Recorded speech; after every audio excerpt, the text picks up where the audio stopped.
टनकपुर गांव में जानकी नाम की एक बूढ़ी औरत फूस की झोपड़ी में अकेले ही रहती थी। उसके पति का देहांत कुछ साल पहले हो चुका था। उसकी कोई औलाद नहीं थी। वो अकेले ही उस झोपड़ी में रहकर जैसे तैसे अपने दिन काट रही थी। उस बूढ़ी अम्मा के पास खाने के लिए भी कुछ नहीं था। कभी कभार गांव के कुछ लोग उसे खाना दे दिया करते थे और कई बार वो खाली पेट ही खाना खाकर सो जाया करती थी। एक रोज वो अपने आंगन में लगे नारियल पेड़ की छांव में बैठी हुई अपने भाग्य को कोसते हुए रो रही थी। हे भगवान, ये कैसी जिंदगी दी है तूने मुझे भागन को। पहले सारी जिंदगी औलाद के लिए तरसती रही और अब इस बुढ़ापे में अकेले रहकर भूखे पेट जिंदगी काट रही हूँ। इससे तो अच्छा होता तू मुझे अपने पास ही बुला लेता। आज पता नहीं कैसे दिन निकलेगा।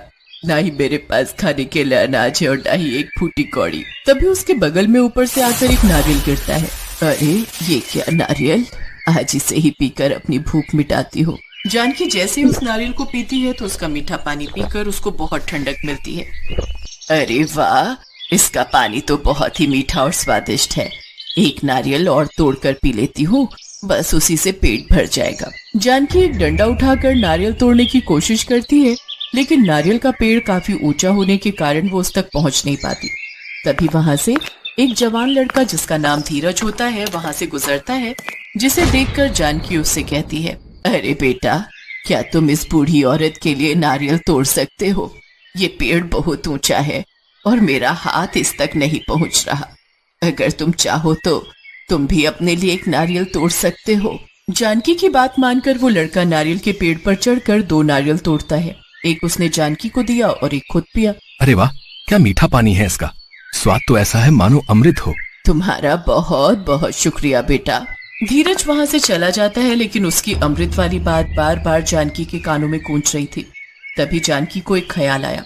बात तो वो लड़का सही कह रहा था, इसका पानी सचमुच बहुत मीठा है। अगर मैं ये नारियल लोगों को बेचूं तो उन्हें जरूर पसंद आएगा। साथ ही मेरी थोड़ी आमदनी भी हो जाएगी, जिससे मेरा गुजारा चल जाएगा। इस उम्मीद के साथ जानकी अगली सुबह उठती है, लेकिन लाख कोशिशों के बाद भी वो उस पेड़ तक नहीं पहुंच पाती। तभी धीरज वहां से जा रहा होता है तो जानकी उससे कहती है, बेटा तू आज फिर मेरे लिए नारियल तोड़ दे, लेकिन आज मुझे 30 नारियल चाहिए।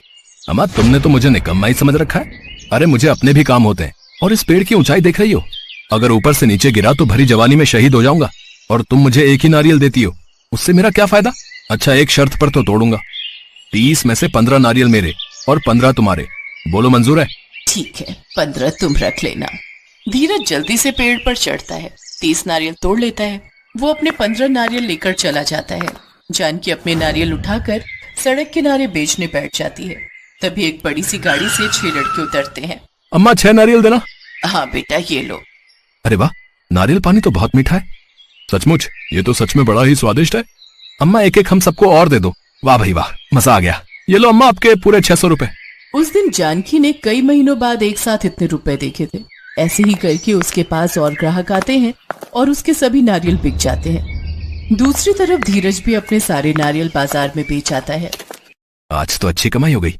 अगर वह सारे नारियल मेरे हाथ लग जाए तो मुझे अच्छा मुनाफा हो जाए।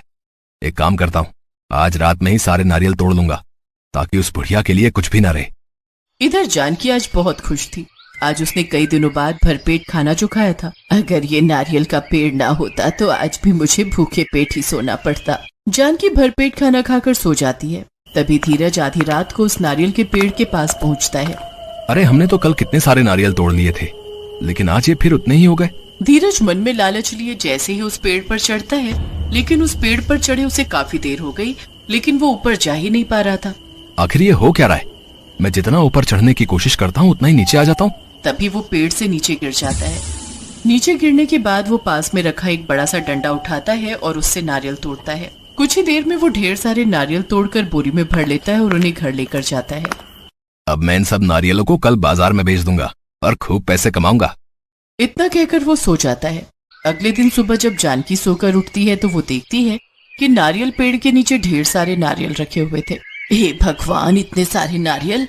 लगता है कल रात तेज आंधी आई जिसमें ये सारे नारियल टूटकर नीचे गिर गए। जब वो ऊपर पेड़ की तरफ देखती है तो हैरान रह जाती है। ये पेड़ तो कोई जादुई पेड़ की तरह है। इतने सारे नारियल हमने कल तोड़े, कितने ही आज जमीन पर पड़े हैं, लेकिन फिर भी ये पेड़ नारियल से पूरा भरा पड़ा है। वो उसमें से एक नारियल उठाकर पीती है और बाकी नारियलों को सड़क किनारे बैठकर बेचने लगती है। उधर धीरज सोकर उठकर जब वो बोरी खोलकर देखता है तो उसमें ढेर सारे बड़े बड़े पत्थर होते हैं। उसे अपनी गलती का एहसास हो जाता है और वो जानकी के पास जाकर कहता है, अम्मा मुझे माफ कर दो, अब से मैं तुम्हारे लिए रोज नारियल तोड़ दिया करूंगा। अब उसकी जरूरत नहीं पड़ेगी बेटा, कल रात तेज आंधी आई थी तो कई सारे नारियल नीचे गिर गए थे। अब तो कुछ दिन तक मैं इन्हें ही बेचूंगी। धीरज वहां खड़ा उस पेड़ की तरफ देखता है जिसमें अभी भी ढेरों नारियल लगे हुए थे। उसे समझते देर नहीं लगती कि ये कोई जादुई पेड़ है और जो भी बुरी नीयत से इन्हें लेने की कोशिश करेगा उसके साथ वही होगा जैसा उसके साथ हुआ। धीरज जानकी के आगे हाथ जोड़कर बिना कुछ कहे चुपचाप वहां से चला जाता है। जानकी अब उन नारियलों को बेचकर खूब पैसा कमाती और अपनी सभी जरूरतें पूरी करती, साथ ही गरीब लोगों को भी पैसे देकर उनकी मदद